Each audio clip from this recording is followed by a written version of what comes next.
आज हम पढ़ने वाले हैं इंग्लिश स्पीकिंग क्लासेस में प्रोनंसिएशन रूल। इसमें पढ़ेंगे प्रोनंसिएशन रूल क्या होता है। प्रोनंसिएशन रूल के कुछ रूल होते हैं, जैसे कि पहला रूल है, जब भी वर्ड के आखिरी में S E, S H, P, C H, C K या के वर्ड आए अगर, तो उसके बाद में अगर हम ईडी को जोड़ते हैं तो उसको हम प्रोनंसिएशन में ईडी को हम टा के रूप में लेते हैं।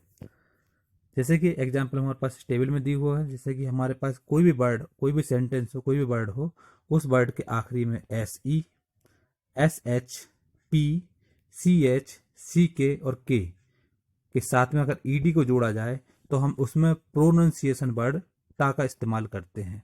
ईडी का जगह पे टा मतलब टी जो है टा के फॉर्म में करते हैं। जैसे कि एग्जाम्पल कुछ ये दिए, एग्जाम्पल ये है, जैसे कि पहला दिया हुआ है RINSED, एस के बाद ईडी है, ऐसी है, इसके बाद डी दिया हुआ है, तो इसको हम बोलेंगे रिंस्ड। इसको रिंस्ड बोला जाता है। तो जब हम कोई भी इन सेंटेंस के बाद में अगर ईडी आता है तो उसको हम टा का वर्ड लेते हैं। जैसे कि ये दिया RINSED, मतलब इसको रिंस्ड बोलेंगे। सेकंड है वास्ट, वोस्ट कहला, WASHED, तो हो जाएगा वोस्ट कहलाएगा ये। SH मतलब ये SH है, SH के आखिरी में अगर ईडी आता है तो हम उसको वोस्ट के नाम से जानते, वोस्ट पढ़ेंगे, WASHED मतलब वोस्ट। लास्ट में अगर P आता है, जैसे कि MOPPED, तो इसको हम पढ़ेंगे मोप्ट, ये मोप्ट कहलाएगा। तो इसमें मोप्ड नहीं पढ़ेंगे, इसको हम पढ़ेंगे मोप्ट। तो ये इस टाइप से हम इसको सेंटेंस को बनाते हैं। और एग्जाम्पल है, जैसे मोप्ट के बाद ये दिया है WATCHED, CH आया आखिरी में, तो इसको हम बोलेंगे वॉस्ट, वॉस्ट बोलते हैं। CLICKED आया तो इसको बोलते हैं कलेक्ट, ये कलेक्ट कहलाता है। टा का वर्ड आएगा, ईडी में टा का वर्ड आएगा इसके साथ में। अब इसमें आप देखोगे SOAKED, तो इसको बोलेंगे सॉक्ट। के बाद ईडी आया तो इसको भी टा आएगा वर्ड। अगर हमारे कोई भी वर्ड के पीछे SE, SH या P या CH या के या फिर के आए, तो इसके आखिरी में अगर ईडी आता है तो हम लास्ट जो सेंटेंस, लास्ट जो वर्ड आएगा उसमें टा आएगा। तो उसको हम जैसे कि पहला दिया हमारे पास, इसमें पहला दिया है रिंस्ड, इसको हम रिंस्ड पढ़ेंगे। दूसरा दिया है वॉश्ड पढ़ेंगे इसको। तीसरा मोप्ड पढ़ेंगे इसको। इसको हम वॉश्ड पढ़ेंगे, इसको कलेक्ट पढ़ेंगे और इसको सॉक्ट पढ़ेंगे। तो इसमें हमको बताया गया कि वर्ड को सही से कैसे पढ़ा जाता है। तो रिंस्ड आएगा, वॉश्ड आएगा, मोप्ड आएगा, वॉश्ड, कलेक्ट और सॉक्ट, इस टाइप से पढ़ा जाता है इसको। अब कुछ सेंटेंस है हमारे इसमें प्रैक्टिस के लिए सेंटेंस दिए हुए हैं। जैसे हमारे पास फर्स्ट सेंटेंस दिया हुआ है, कोई पूछता है जनरल भाषा में, अगर हमारे पास एक हिंदी भी दिया हुआ है उसका ट्रांसलेशन बताया गया है। जैसे कि कोई बोलता है सो गए हो क्या, तो इसको हम क्या बोलेंगे, हैव यू स्लेप्ट, इसको बोलेंगे हैव यू स्लेप्ट। सबसे पहले हैव आएगा, उसके बाद यू आएगा, उसके बाद स्लेप्ट आएगा और क्वेश्चन मार्क आएगा।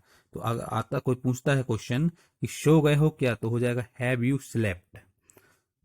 दूसरा नाश्ता किया, इसका आ जाएगा have you taken breakfast. Have, फिर यू, फिर जो क्रिया है उसका थर्ड फॉर्म, बाकी अदर चीजें, तो आ जाएगा हैव यू टेकन ब्रेकफास्ट, नाश्ता किया। फिर आया मैं नहा चुका हूं, मैं नहा चुका हूं, तो इसका आ जाएगा पहले आई, फिर हैव, फिर टेक का आएगा third form taken a bath, तो आ जाएगा I have taken a bath, ये आ जाएगा। या इसको हम ऐसा भी लिख सकते हैं, I have taken a shower, shower मतलब नहाने के लिए आएगा इस्तेमाल। या लिख सकते हैं नहा चुका हूं, तो इसमें हमारे पास ये भी आ सकता है sentence, I had a bath, I had a shower, ये भी वर्ड आ सकती है। चार सेंटेंस इसके बन सकते हैं, इसमें बताया गया है मैं नहा चुका हूं। तो इस टाइप से सेंटेंस को, कुछ सेंटेंस ये दिए हुए हैं जैसे आया है, ये फोर्थ है, अकेले आए हो क्या, तो इसमें क्या आ जाएगा, हैव यू कम अलोन। तो हैव हमारे पास आएगा वर्ड, जो कि हैव का इस्तेमाल हो रहा है, इसमें हैव का बताया जा रहा है। फिर आ जाएगा यू, डूअर कहलाता है ये। और फिर आएगा कम, कम केम कम, कम का थर्ड फॉर्म कम आता है, अलोन मतलब अकेले, तो हो जाएगा sentence have you come alone. फिर आता है भूल गए हो क्या, तो इसका आ जाएगा हैव यू फॉरगोटन, हैव आएगा फिर यू फॉरगोटन, फॉरगोटन का मतलब होता है भूलना, तो हो जाएगा हैव यू फॉरगोटन। फिर आया अगर हमारे पास तुमने मुझे धोखा दिया, तो इसको हम लिख सकते हैं you have deceived me. Deceived का मतलब होता है धोखा देना, तो आ जाएगा यू हैव डिसीव्ड मी। अब हमारे इसमें क्या होता है, कुछ जनरल तौर पे हम दो सेंटेंस में दो चीजों का इस्तेमाल करते हैं, एक रीच का, एक अराइव का।